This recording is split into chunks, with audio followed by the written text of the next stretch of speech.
नमस्कार, स्वाभिमानी न्यूज चॅनलच्या बातमीपत्रात आपले स्वागत। सुरुवातीला जाणून घेऊया आजच्या ठळक घडामोडी।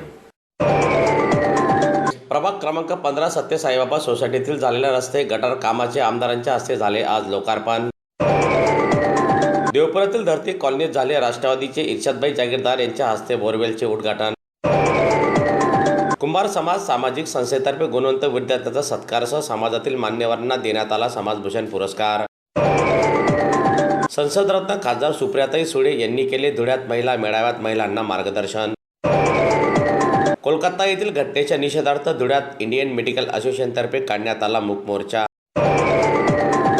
आता जाणून घेऊया बातमीपत्र विस्ताराने। धुळे महानगरपालिका क्षेत्रात मूलभूत सोयी सुविधांचा विकास योजना अंतर्गत प्रभाग क्रमांक 15 सत्य साईबाबा सोसायटीतील नामदेव महाजन यांच्या घरापासून ते उमेश पाटील मनोज ठाकूर यांच्या घरापर्यंतच्या रस्ता काँक्रिटीकरण व गटारात झालेल्या कामाचे आज धुळे शहराचे कर्तव्यदक्ष आमदार डॉक्टर फारुख शाह यांच्या हस्ते लोकार्पण करण्यात आले। त्याचप्रमाणे सत्य साईबाबा सोसायटीतील महिलांनी आज रक्षाबंधनाचा सण उत्सव असल्याने आमदार डॉक्टर फारुख शाह यांना राख्या बांधल्या व झालेल्या कामाबद्दल महिलांनी आभारही व्यक्त केले। यावेळी लोकार्पण सोहळ्यासाठी आमदार फारुख शाह यांच्यासोबत पक्षाचे महिला जिल्हा अध्यक्षा डॉक्टर दीपसिंह नाईक, प्यारेलाल पिंजारी, इक्बाल शाह, डॉक्टर शराफत अली, आसिफ शाह, शिवाजी पिंपळे, शहाजी शिंदे, रघुनाथ पाटील, मनोज ठाकूर, निंबा मासुडे, उमेश बागुल सह ज्येष्ठ नागरिक महिला मोठ्या संख्येने आजच्या या लोकार्पण सोहळा प्रसंगी उपस्थित होते। सर्वप्रथम माझ्या सर्व महिला भगिनींना रक्षाबंधनाची शुभेच्छा देतो। आज प्रभाग क्रमांक 15 येथे सत्य साईबाबा कॉलनी, शिवतारा कॉलनी या परिसरात काँक्रीट रस्त्याचं लोकार्पण माझ्या हस्ते करण्यात आलेलं आहे। या कामासाठी आमच्या ह्या परिसरातील आमचे महाजन सर तसेच आमची रेखाताई आणि अनेक नागरिकांनी माझ्याकडे मागणी केलेली होती आणि त्या निमित्ताने मी नागरिकांची मूलभूत सोयी सुविधा या योजनेअंतर्गत 25 लाख रुपये मंजूर करून दिलेले होते आणि आज त्याच कामाचा शुभारंभ माझ्या हस्ते करण्यात आलेला आहे। या प्रसंगी माझ्यासोबत महिला जिल्हाध्यक्षा दीपा मॅडम, फुजैल आझमी, इक्बाल भाई शाह, प्यारेलाल भाई पिंजारी, निजामदादा सय्यद आणि परिसरातील नागरिक मोठ्या संख्येने माझ्यासोबत उपस्थित आहेत। धुळे शहरात गेल्या 2 वर्षांपासून राष्ट्रवादी काँग्रेसचे प्रदेश सरचिटणीस इर्शादभाई जागीरदार हे खर्चाने बोरवेलचे काम करीत असून त्यांच्या या सामाजिक कामामुळे अनेक प्रभागातील नागरिकांच्या पाण्याची समस्या सुटलेली आहे। शिवाय आजपर्यंत त्यांचा उपक्रम सुरूच असून त्याच पार्श्वभूमीवर आज देवपुरातील धरती कॉलनीत नागरिकांच्या मागणीनुसार खर्चाने नवीन बोरवेलचे उद्घाटन करण्यात आले। दरम्यान परिसरातील ज्येष्ठ नागरिकांच्या हस्ते या बोरवेलचे उद्घाटन करण्यात आलेले असून या उद्घाटनाप्रसंगी राष्ट्रवादी काँग्रेस पक्षाचे जिल्हा अध्यक्ष कैलास चौधरी, महेंद्र शिरसाट, रवींद्र आघाव, जयाताई साळुंके, उमेश महाजन, गोपाल देवरे, संजय ऐरेसह परिसरातील महिला नागरिक मोठ्या संख्येने उपस्थित होते। महर्षी व्यासनगर, धरती कॉलनी आणि सुयोग कॉलनीसाठी आम्ही मागच्या 2 ते 3 महिन्यापूर्वी इर्शादभाई यांना जेव्हा उन्हाचा एकदम तडाखा चालू होता शहरामध्ये 22-44 डिग्री सेल्सिअसचा, तेव्हा आम्ही बाईंना अर्ज केला होता की आमच्या इथं जे आम्ही वृक्षारोपण केलेलं आहे, आमच्या इथं जे झाडं लावलेले आहे त्यांच्या संवर्धनासाठी एक बोरिंग करून द्या, तुम्ही शहरभर बोरिंग करतायत। तर बाईंनी आम्हाला सांगितलं की आता आमच्या बोरिंग थोड्या थांबलेल्या आहेत, पण जेव्हाही चालू होईल तेव्हा सर्वात पहिली बोरिंग आपण तुमच्याच ठिकाणी करू। तर त्यांनी सांगितल्याप्रमाणे त्यांचा शब्द पाळला आणि आज त्यांचे जे बोरिंग आपल्या शहरात चालू झाले आहे, तर पहिलीच बोरिंग आमच्या या महर्षी व्यासनगर, धरती आणि सुयोग कॉलनीसाठी बोरिंग दिली। या बोरिंगचा फायदा असा होणार आहे की आमचं जे महादेव मंदिर आहे आता त्याच्या परिसरामध्ये आम्ही जवळपास आता 150 ते 200 वृक्ष या ठिकाणी लावलेले आहेत। पावसाळा चांगला असल्या कारणाने 3-4 महिन्यात त्यांना पाण्याची तर काही कमतरता लागली नाही, परंतु जेव्हा ऑक्टोबर हीट येईल तेव्हापासूनच पाण्याची कमतरता या ठिकाणी लागणार आहे आणि त्या पूर्ण परिसरामध्ये या सर्व झाडांना आम्ही ड्रीप करणार आहे। तर या ड्रीपसाठी बोरिंग खूप महत्त्वाची होती। बाईंनी दिलेला शब्द पाळला, तर बाईंचे आमच्या पूर्ण सुयोग कॉलनी, महर्षी व्यासनगर आणि धरती कॉलनीच्या वतीने आम्ही त्यांचे खूप खूप आभार मानतो। त्यांच्या दिलेल्या सहकार्याबद्दल आम्ही त्यांना धन्यवाद करतो. जय हिंद, जय महाराष्ट्र. खानदेश कुमार समाज विकास शैक्षणिक संस्था व महिला आघाडीच्या 21व्या वर्धापन दिनानिमित्ताने कुंभार समाज सामाजिक संस्था महाराष्ट्र राज्यातर्फे धुळ्यातील समाजातील गुणवंत विद्यार्थी यांचा सत्कार तसेच समाजातील विशेष कार्य करणाऱ्या मान्यवरांना समाजभूषण पुरस्कार देऊन यावेळी सन्मानित करण्यात आले. कार्यक्रमाच्या सुरुवातीला उपस्थित मान्यवरांच्या हस्ते महापुरुषांच्या प्रतिमेचे पूजन करून पुष्पहार अर्पण करण्यात आले. यानंतर गुणवंत विद्यार्थ्यांना सन्मान चिन्ह व प्रमाणपत्राचे वाटपही मान्यवरांच्या हस्ते करण्यात आले. कार्यक्रमासाठी भारतीय जनता पार्टीचे माजी खासदार डॉक्टर सुभाष भामरे, भाजपा शहर जिल्हा अध्यक्ष गजेंद्र आंबटकर, माजी महापौर चंदूबापू सोनार आदी मान्यवरांची प्रमुख उपस्थिती होती. शिवाय आजच्या या कार्यक्रमासाठी समाजातील मान्यवरांसह ज्येष्ठ नागरिक, महिला मोठ्या संख्येने उपस्थित होते.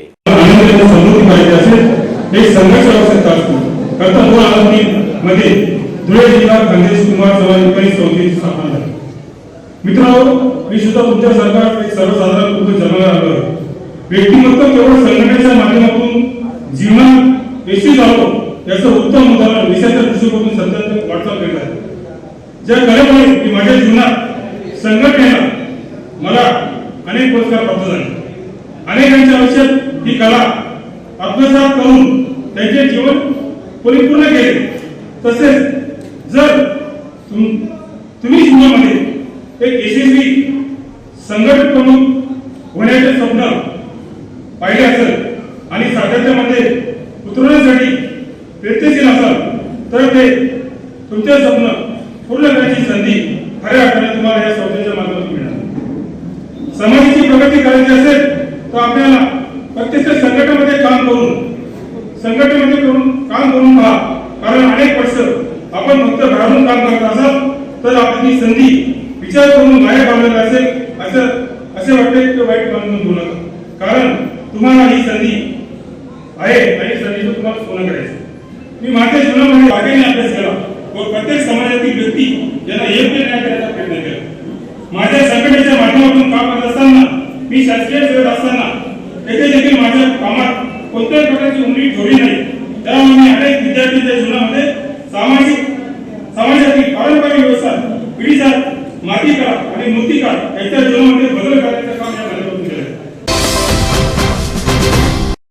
महाराष्ट्र विधानसभा निवडणुकीचे वारे वेगाने व्हायला सुरुवात झालेली आहे. 2 महिन्यानंतर विधानसभेच्या निवडणुका होणार असल्याने राजकीय नेते, पदाधिकाऱ्यांकडून दौरे, मेळावे घेतले जात आहे. त्याच पार्श्वभूमीवर राष्ट्रवादी काँग्रेसचे खासदार, संसद रत्न सुप्रियाताई सुळे या धुळे दौऱ्यावर आलेल्या होत्या.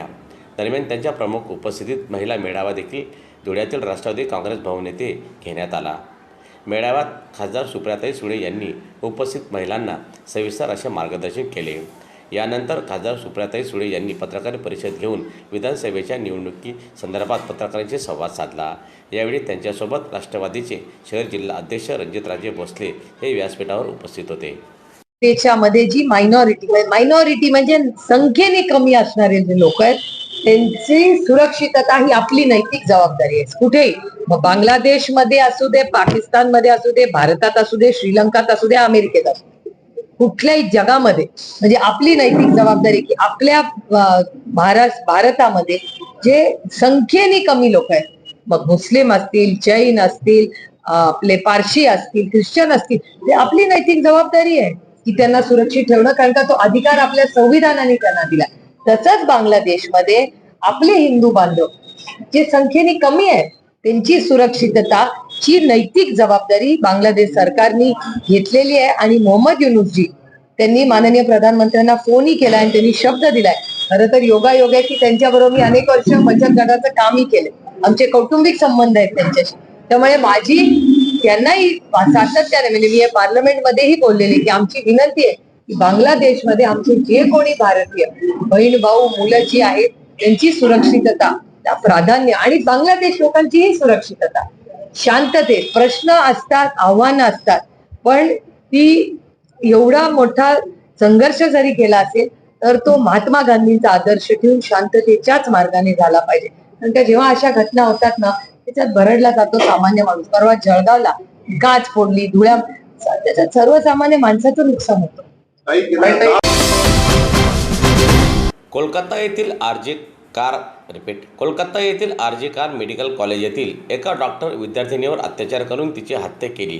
दरम्यान या प्रकरणी ऑल इंडिया मेडिकल असोसिएशनतर्फे घटनेच्या निषेधार्थ धुळे शहरात मूक मोर्चा काढण्यात आला. दरम्यान इंडियन मेडिकल असोसिएशन येथून निघालेल्या मूक मोर्चाचे महात्मा गांधी यांच्या पुतळ्याजवळ समारोप करण्यात आला. अत्याचार प्रकरणी CBI तपास शीघ्र गतीने आणि कालमर्यादेत व्हावा, सर्व दोषींना फाशीची शिक्षा देण्यात यावी. त्याचप्रमाणे डॉक्टरांसाठी केंद्रीय सुरक्षा कायदा त्वरित मंजूर करून सक्तीने लागू करण्यात यावा, सर्वच दवाखाने सुरक्षित क्षेत्र जाहीर करण्यात यावे अशा विविध मागण्या इंडियन मेडिकल असोसिएशनतर्फे सादर करण्यात आलेल्या असून यावेळी मूक मोर्चात इंडियन मेडिकल असोसिएशनचे सर्वच पदाधिकारी डॉक्टर मोठ्या संख्येने सहभागी झाले होते. भारत देशातील प्रत्येक गावागावामध्ये डॉक्टर्स असतील, नर्सेस असतील, वॉर्ड बॉय असतील, टेक्निशियन असतील, या सगळ्यांवर रोज कुठे ना कुठे वेगवेगळ्या प्रकारचे हल्ले होतात आहे. यासाठी जरी 26 राज्यांनी कायदा केला असला तरी आपली सातत्याने गेले 10 वर्ष मागणी आहे की केंद्र सरकारने अतिशय स्ट्रॉंग असा कायदा केला पाहिजे.